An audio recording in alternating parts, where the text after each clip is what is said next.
Bonjour à tous, bienvenue dans ce webinaire.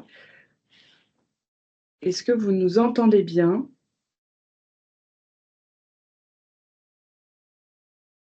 Super. Alors, Nous sommes ravis de vous accueillir donc à ce webinaire qui a pour thématique 3 étapes clés pour préparer la semaine du numérique en 2025.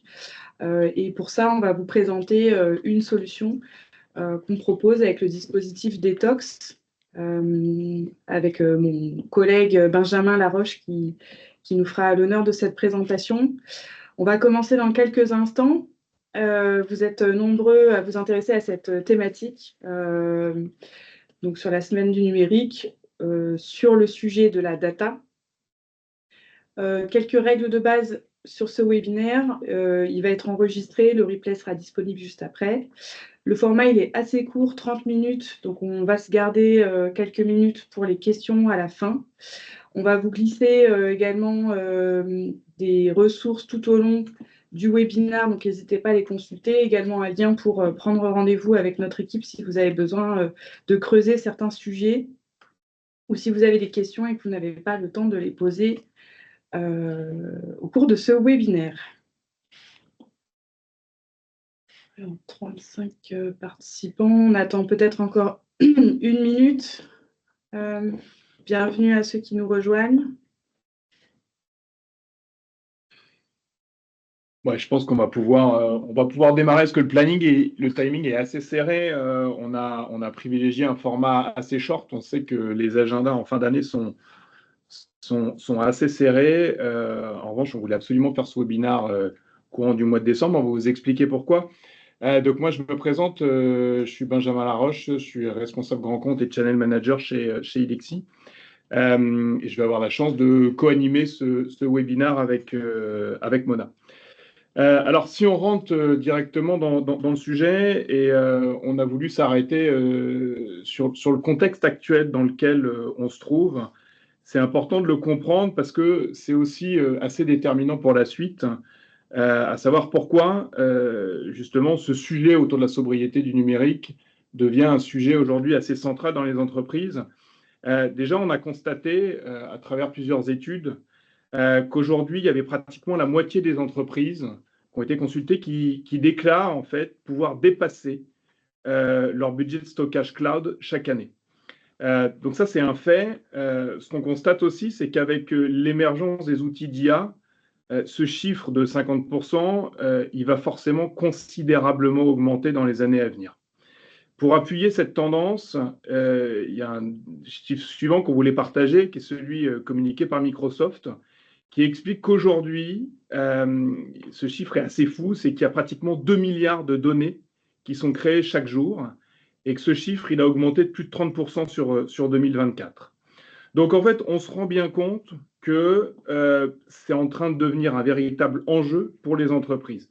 Alors, malgré tout ça, il y a une bonne nouvelle. Il y a une bonne nouvelle, c'est que quand on interroge les salariés, et pour ça, on s'appuie sur une étude qui a été menée par l'IFOP en 2024, on constate aujourd'hui qu'il y a pratiquement 8 salariés sur 10 qui sont conscients de cet enjeu et qui considèrent que ça va devenir, si ce n'est pas déjà le cas, un enjeu majeur pour l'entreprise.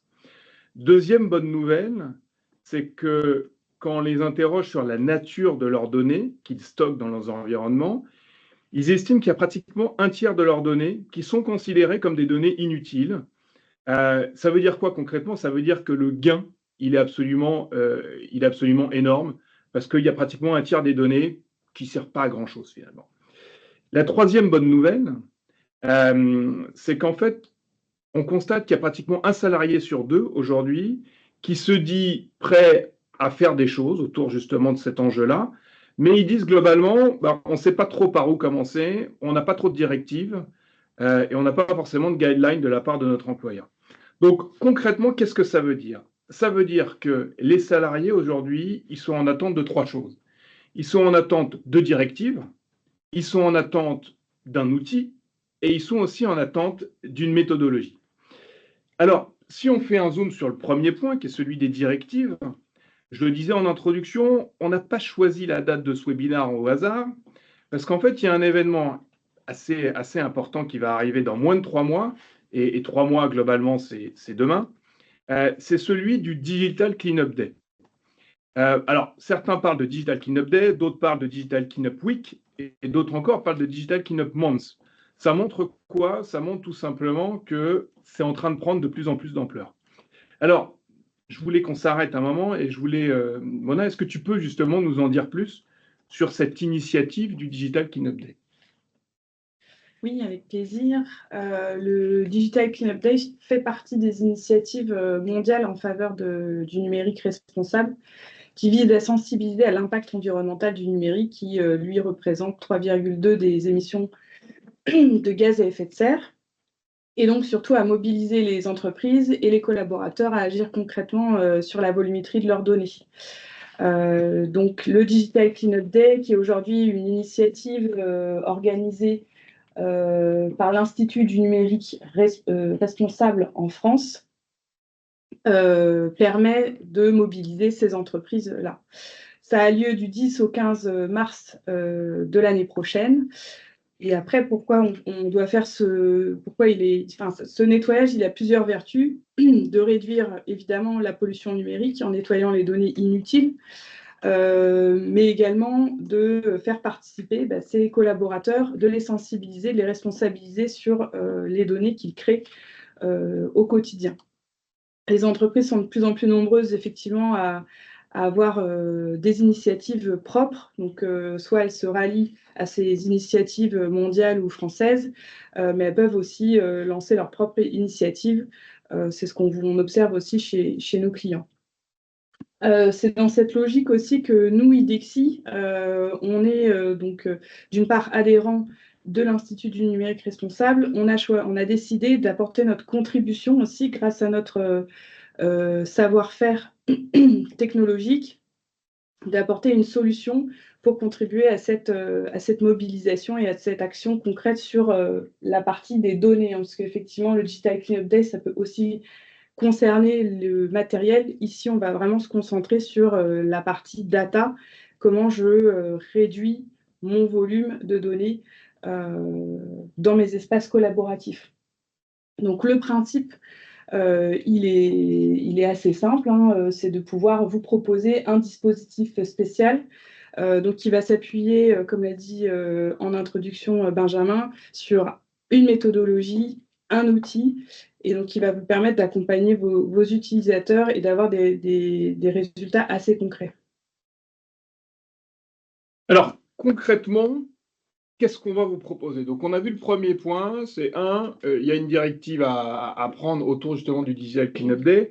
Deuxième sujet, on va parler de l'outil. Alors, certains d'entre vous, vous nous connaissez déjà probablement sur les problématiques autour de la gouvernance des données dans les environnements M365 à travers notre outil qui s'appelle My Data Security, qui consiste justement à faire une analyse des droits, des accès, des partages, des configurations. Maintenant, on intervient sur un deuxième volet qui est justement celui de l'optimisation du stockage et forcément de la réduction des coûts associés. J'en profite aussi pour rappeler qu'IDEXI est partenaire de Microsoft et qu'on fait d'ailleurs partie du programme Microsoft Partner. Alors, j'insistais en introduction sur l'intérêt de pouvoir combiner un outil, une méthode. Alors, concrètement, c'est quoi l'approche qu'on propose? Et on va vous proposer en fait une approche en deux étapes, en deux étapes. Déjà, le premier point, c'est de comprendre qu'est-ce qu'on va vous apporter. Donc, on a développé un outil qui s'appelle My Data Management, qui est un outil qui permet justement de nettoyer et de réduire le volume de données. Deux gains immédiats. Premier gain, c'est bien sûr réduire les coûts de stockage. Et deuxième gain, c'est éliminer les données inutiles, volumineuses, obsolètes. Donc, on va penser notamment aux espaces inactifs, aux données sans accès récentes, aux trop nombreuses versions d'un même fichier, aux sites volumineux inactifs, voire même aux sites qui arrivent en overquota. Alors, l'approche qu'on a mis derrière tout ça, c'est ce qu'on appelle l'approche détox, qui se déroule en 3 étapes. Première étape, tout simplement, c'est en quelque sorte une phase de diagnostic. pendant ce diagnostic, qu'est-ce qu'on va faire? On va scanner votre tenante, on va scanner votre environnement M365 et on va vous mettre à disposition un certain nombre de dashboards de suivi, dashboards de pilotage. Avec, qu'est-ce que vous allez retrouver dans ces dashboards? Vous allez retrouver un bilan sur le stockage de vos OneDrive, vos SharePoint et de vos Teams, des indicateurs clés sur l'état des stockages, et surtout, et c'est là où c'est très pertinent, c'est qu'on va vous proposer et on va vous mettre en avant l'ensemble des gains potentiels que vous pourriez obtenir en matière de réduction de volume. Donc l'idée, c'est quoi? C'est vraiment de vous proposer une première vue de la volumétrie des données et tout simplement de vous montrer quel va être l'impact en cas de nettoyage. Deuxième approche sur laquelle on va intervenir, deuxième étape, pardon, du dispositif détox, c'est celui du nettoyage. Donc là, cette action-là, c'est une action qui va être menée conjointement par vos administrateurs, mais aussi directement par les propriétaires de données. Et c'est là un des éléments clés du dispositif, c'est justement cette implication de l'utilisateur final, cette implication du propriétaire de la donnée. Point important également, c'est que dans le cadre de ce nettoyage, on va être capable de pouvoir cibler des utilisateurs spécifiques. Ça veut dire quoi concrètement? Ça veut dire qu'on va s'adresser uniquement aux utilisateurs qui sont concernés par ces optimisations possibles. Pour ça, qu'est-ce qu'on va faire? On va lui mettre à disposition un outil qui s'appelle justement My Data Management. Cet outil, il faut comprendre que toutes les interfaces sont parfaitement personnalisables. On va venir rajouter votre logo, on va rajouter votre charte graphique. On est disponible en, je crois, 14 ou 16 langues différentes. Et à travers ce dashboard, l'utilisateur, le propriétaire des données, de ces fameuses données qu'on va chercher à optimiser, à supprimer, il va pouvoir faire son nettoyage et pour ça, il va s'appuyer sur les recommandations qu'on a identifiées lors de la phase de diagnostic. Et ces recommandations, on les appelle dans le dialogue IDEXI des points d'attention. Donc, on va lui mettre en évidence des optimisations possibles et sur lesquelles, à travers son dashboard qui est dédié utilisateur, il va pouvoir agir. Alors, il va pouvoir agir sur quoi? Typiquement, il va pouvoir agir sur des éléments volumineux sans accès depuis X temps. Et la taille et la notion d'accès, tout ça, on va pouvoir les personnaliser. On va pouvoir mettre des seuils en fonction justement de vos besoins, de vos configurations. Deuxième point, on va pouvoir agir directement sur des OneDrive, des SharePoint, des Teams qui arrivent à saturation et sur lequel, en fait, on va inviter l'utilisateur, le propriétaire de ce OneDrive, à pouvoir agir directement. Il va pouvoir agir également sur le nombre de versions. On sait que c'est un vrai sujet aujourd'hui au sein des entreprises. Microsoft, aujourd'hui, dans la manière de fonctionner, quand on est sur des outils du travail collaboratif, crée des nouvelles versions à chaque fois qu'il y a une modification. Et donc, on se retrouve avec des poids de fichiers qui deviennent de plus en plus importants.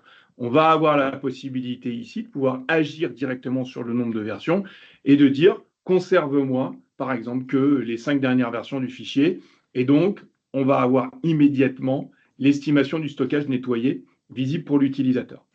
L'utilisateur, il va pouvoir également agir sur ses Teams, notamment sur les Teams qui n'ont pas été accédés, là encore, depuis X temps, avec la possibilité directement de supprimer ces Teams-là. Troisième étape, dans le cadre de cette approche détox, c'est la possibilité, en fait, de mesurer directement les gains obtenus et surtout, ça va être la possibilité de les valoriser en interne. Donc, on rentre là sur une étape, on va dire, de communication. C'est un des enjeux aussi, justement, de ce Digital Cleanup Day. C'est comment, suite à cette opération, je vais pouvoir communiquer auprès de mes salariés, auprès de la direction, voire même auprès de mes partenaires externes. On sait que pas mal d'entreprises se servent aussi de ces chiffres-là pour communiquer en externe. Et pour ça, qu'est-ce qu'on va vous apporter? On va vous apporter tout simplement des rapports, à la fois rapports de campagne, donc là, on a fonctionné sur un format de campagne, c'est-à-dire on a ciblé des utilisateurs, on a besoin de savoir qui a participé, quels sont les types d'actions qui ont été effectuées, quels sont les utilisateurs qui ont été concernés. On peut vous fournir des stats, par exemple, sur je vous donne le top 5 des utilisateurs qui ont le plus supprimé de données. Derrière, possibilité de mettre en place de la gamification autour de ça et autour notamment de cette opération-là. Et surtout, vous allez pouvoir croiser ces chiffres-là avec des indicateurs pour pouvoir les convertir notamment, par exemple, en impact carbone. Et ça, vous allez pouvoir vous appuyer notamment sur les barèmes qui sont fournis par l'Institut du numérique responsable, donc, comme Mona disait, dont on est adhérent. Donc, qu'est-ce qu'il faut retenir de cette approche en 3 temps? C'est qu'on a vraiment pensé un dispositif plug and play sur lequel vous allez avoir des gains quasi immédiats. Cette opération, elle va durer entre 3 et 4 semaines, hein, entre la communication aux utilisateurs, la phase de collecte, la phase de correction admin-utilisateur, et puis enfin la phase de restitution, la phase de communication en interne. Et là-dessus, on va justement, notre rôle, c'est de vous accompagner de A à Z dans le cadre de cette opération. Merci Benjamin. Donc effectivement, le dispositif spécial qu'on vient de vous présenter, l'idée c'est de s'appuyer sur des facteurs clés de succès, en tout cas des points forts pour la réussite de vos objectifs en faveur d'un numérique plus responsable sur la partie sobriété des données. Donc avec un objectif, celui de réduire l'impact non négligeable du stockage en termes d'environnement, mais évidemment aussi en termes de coûts, puisque nous, on a aussi beaucoup de clients qui expérimentent des over quotas, ou en tout cas qui doivent rajouter du stockage. Donc là, c'est vraiment l'occasion de sensibiliser vos utilisateurs sur faire le tri et le nettoyage de leurs données, de supprimer tout ce qui va être obsolète, inutile, comme les versions ou les fichiers volumineux, d'avoir un outil concret pour leur donner justement des directives et des recommandations d'action. Et donc tout ça, ça permet vraiment d'avoir un ROI final, que ce soit en termes d'image que en termes concrètement de coûts ou d'espace économisé.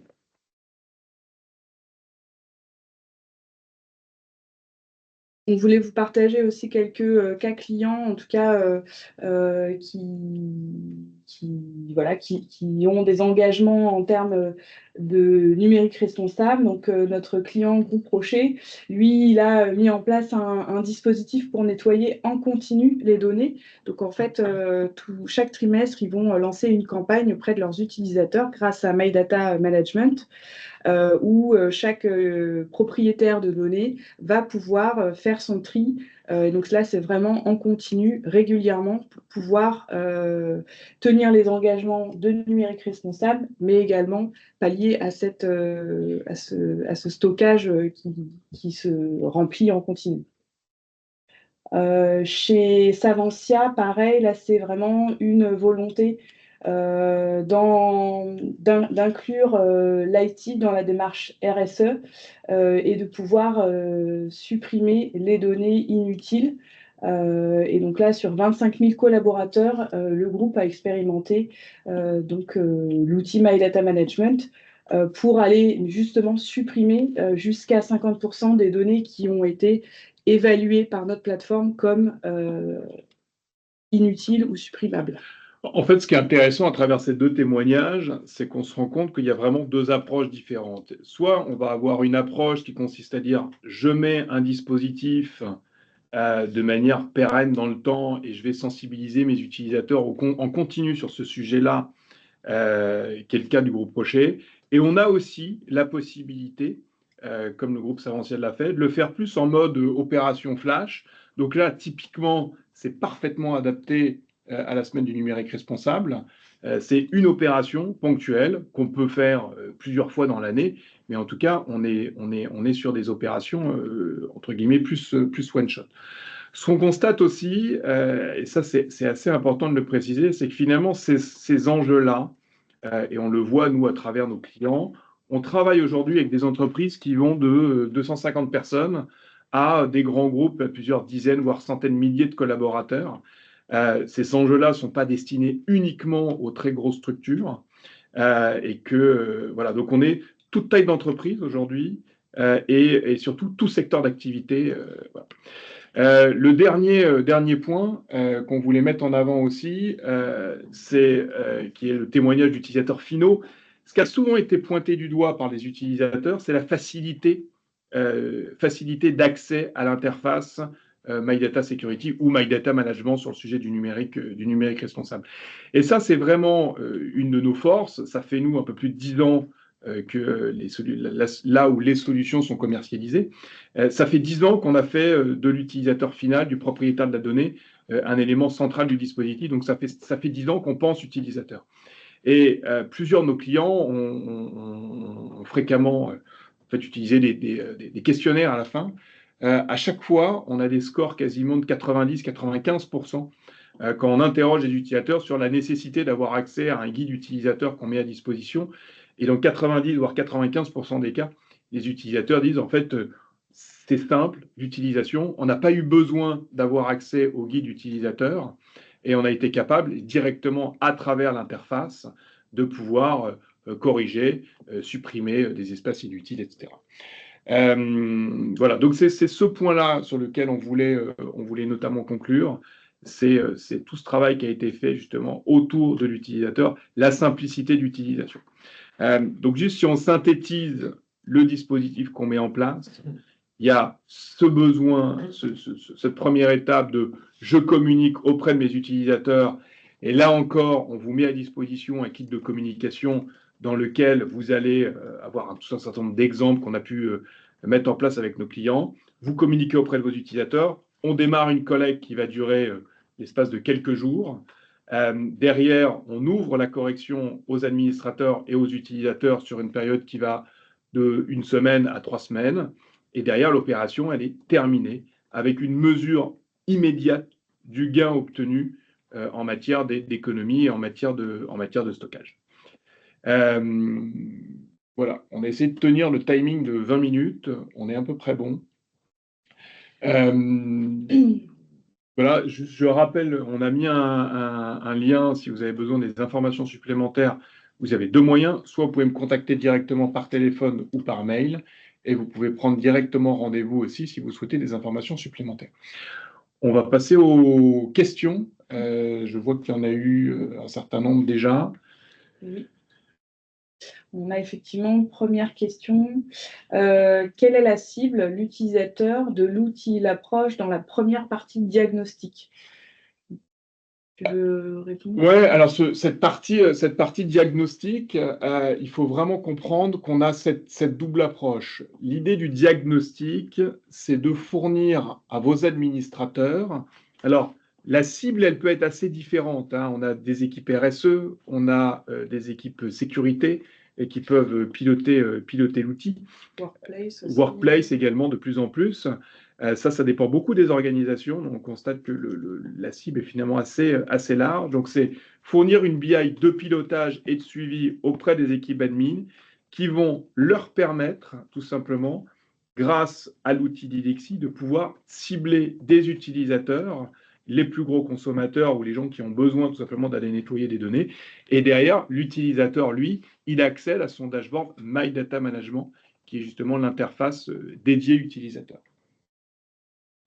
Donc plutôt le diagnostic est plutôt réservé aux équipes qui vont superviser la campagne de nettoyage. Deuxième question, pouvons-nous utiliser l'outil approche par briques, c'est-à-dire par exemple utiliser dans un premier temps uniquement la partie de diagnostic? La réponse est oui. Ça a été fait par certains clients qui nous ont dit dans un premier temps, on a ce besoin de visibilité pour être capable justement de dire quel est aujourd'hui l'état de mon tenant, quelles sont les optimisations possibles avant d'aller attaquer cette correction par les utilisateurs. Donc, c'est vous fournir une photographie, c'est quoi l'état de l'art aujourd'hui, et sur cette base-là, de prendre éventuellement des actions supplémentaires. Qu'en est-il du contrôle des contenus supprimés, notion pour bordereau d'élimination pour les structures publiques? J'ai notre chef produit qui est à côté de moi, juste sur le sujet de la suppression de données, est-ce que tu peux porter une précision? Le contrôle des contenus supprimés. Bordereau d'élimination pour les structures publiques. Je ne comprends pas les questions. C'est quoi? C'est par rapport à une stratégie de rétention ou de contenu qui ne devrait pas être supprimé? On voit bien une précision là-dessus.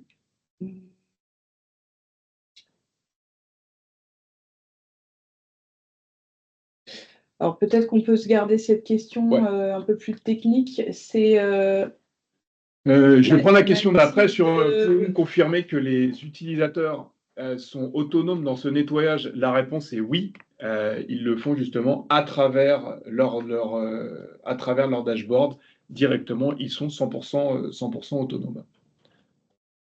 éventuellement Mathilde Barboul, si vous pouvez préciser votre question. En attendant, on va prendre les autres. Avez-vous observé un effet rebond? Les collaborateurs conscients que leurs données peuvent être facilement supprimées, cela pourrait les inciter à générer davantage de données. La création de la donnée étant généralement plus émettrice que son stockage. Alors, c'est plutôt l'effet inverse, c'est-à-dire que, en fait, nous, ce qu'on observe, c'est l'intérêt de réaliser plusieurs campagnes. En fait, déjà, c'est qu'entre la première campagne et la deuxième campagne, il y a souvent un taux de participation qui est de plus en plus important parce que les gens communiquent de plus en plus en interne autour de cet outil-là. Et donc, forcément, on a des taux qui sont de plus en plus importants.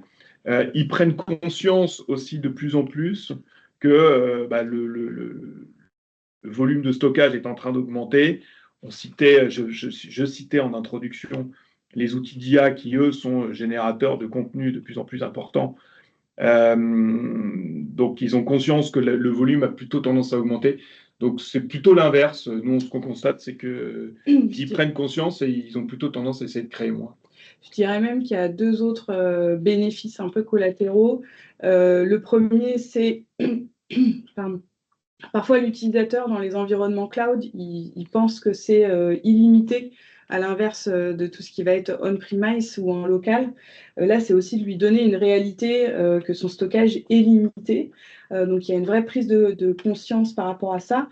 Et la deuxième, dans tous les cas, ça reste bénéfique puisqu'on va gérer le cycle de vie de la donnée, c'est-à-dire trier de la donnée qui est obsolète.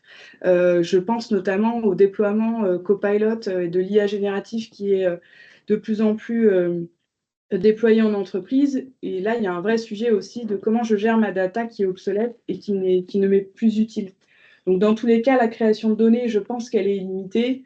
Donc là, c'est un moyen de gérer ça en continu ou de manière ponctuelle avec des campagnes. Avez-vous quelques docs méthodologies en anglais, si possible, sur les actions durables, sur notre maîtrise du storage à moyen et long terme? Alors, on a des fiches produits, des supports autour de Detox en anglais. On pourra vous les partager avec plaisir. Et puis, on a aussi, on travaille avec des clients comme Total Energy qui ont justement une partie internationale dans leur process. Donc pas de souci. Mathilde, merci pour cette précision. Pardon? On n'a pas ça en place aujourd'hui. Non, alors la réponse a priori est non. Aujourd'hui, on n'a pas ça en place.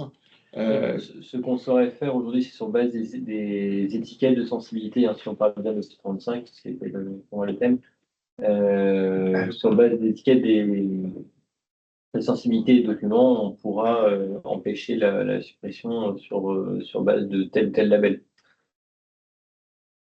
OK.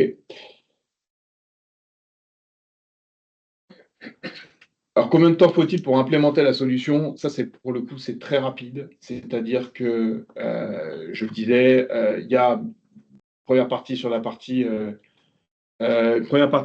prérequis. Donc ça, pour faire simple, c'est un compte de service et une autorisation de déployer l'application et de collecter via les API. Derrière, une phase de collecte pour scanner l'intégralité de votre tenante M365. Selon la taille de la structure, c'est entre quelques heures et une poignée de jours. Derrière, la phase de correction, en règle générale, elle est laissée ouverte aux utilisateurs entre 1 à 3 semaines. Donc, ça veut dire que l'opération détox telle qu'on l'a décrite C'est vraiment une opération flash qui, en un mois, permet d'être terminée. Dès les premiers jours de collecte, on a déjà des indicateurs. Ça veut dire que dès 2-3 jours, vous avez déjà la BI qui est alimentée avec l'ensemble des optimisations qui sont possibles. Oui, alors sur les utilisateurs moins aptes sur l'outil informatique, il y a deux réponses là-dessus. Un, on met à disposition un guide d'utilisateur qui leur décrit l'ensemble des fonctionnalités. Et deuxième aspect, que je n'ai pas montré dans le cadre de la présentation, dans le cadre du dashboard utilisateur, vous avez des tutos un peu partout. On vous explique pourquoi ce point d'attention, quel est le risque, comment corriger. Il y a un FAQ directement disponible sur le dashboard de l'utilisateur. Il y a une vidéo également qu'on met à disposition en français et en anglais. Donc voilà, on a des supports de communication et directement sur le dashboard, vous avez aussi la possibilité de guider l'utilisateur.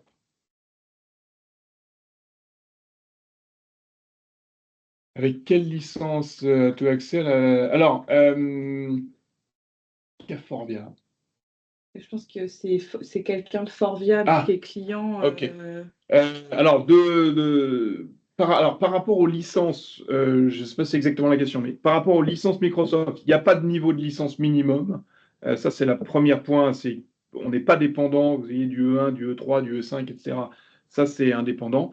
Et par rapport au type de licence IDEXI, vous avez la possibilité d'avoir soit la licence My Data Security autour de la supervision des droits, des accès, des partages, des configurations, et une licence My Data Management, qui est une licence supplémentaire. Vous avez la possibilité de combiner les deux ou d'être que sur l'un ou l'autre. Voilà. Le business model s'appuie sur c'est la souscription annuelle en fonction du nombre d'utilisateurs sur votre tenante. Les coûts de la solution, voilà, c'est les deux questions. Donc c'est basé sur le nombre d'utilisateurs sur votre tenante et voilà. Donc ça, c'est personnalisé. Les gens qui nous ont posé la question, je vous recontacterai pour vous donner une estimation du prix. Oui, voilà, je pense que c'est le mieux pour pouvoir poursuivre la conversation. Il est 11h33, je crois qu'on a tenu le timing qu'on s'était imposé. Est-ce qu'il y a d'autres questions? Dans tous les cas,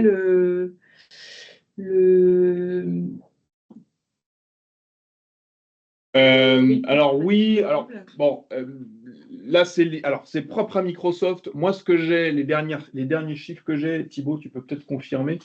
Nous aujourd'hui, mais ça dépend vraiment de la taille des tenantes, etc. Mais on est sur plus de 2000 € le Tera commandé. Là encore, ça dépend de la taille du compte, ça dépend du nombre que vous commandez, ça dépend de tout ça. Mais moi, je prends souvent ce chiffre-là. Qui est un de nos clients qui nous dit, nous, globalement, on commande aujourd'hui, on a commandé 20 Tera on a commandé 20 Tera depuis le début de l'année. Donc, on a fait un chèque de 240 000 € juste pour la consommation de Tera supplémentaires, sachant qu'une fois qu'on a commandé, derrière, c'est aussi des coûts récurrents, puisque l'année d'après, il faut reprendre le même volume de données. Donc, on constate aussi qu'on a de plus en plus de nos clients, en tout cas des équipes en charge de ce sujet-là, qui prennent ce sujet de plus en plus... c'est un sujet qui est de plus en plus important. Et quand, historiquement, il n'y a plus de place, on appelle les équipes IT et on leur dit, tiens, mon OneDrive, mes Teams, ils sont saturés, est-ce que tu peux m'octroyer de l'espace supplémentaire? Jusqu'à présent, la politique, c'était de dire, bon, ok, je ne m'embête pas, je commande de l'espace supplémentaire. Compte tenu de ces évolutions et de ces coûts importants, il y a une nécessité aujourd'hui de prendre des actions de plus en plus importantes, de plus en plus rapides, quoi. Je pense qu'on peut clôturer la session. Merci à tous de vous être rendus disponibles. J'espère que on a répondu à l'ensemble de vos questions. À nouveau, le replay, on va vous le communiquer par la suite. N'hésitez pas si vous avez des questions supplémentaires. Vous avez mon mail. On vous a rajouté le lien si vous voulez prendre directement un rendez-vous de 15-20 minutes dans mon agenda. N'hésitez pas, on sera ravis de pouvoir mettre en place ce dispositif chez vous directement. Merci Benjamin pour cette présentation. Merci. Et à bientôt.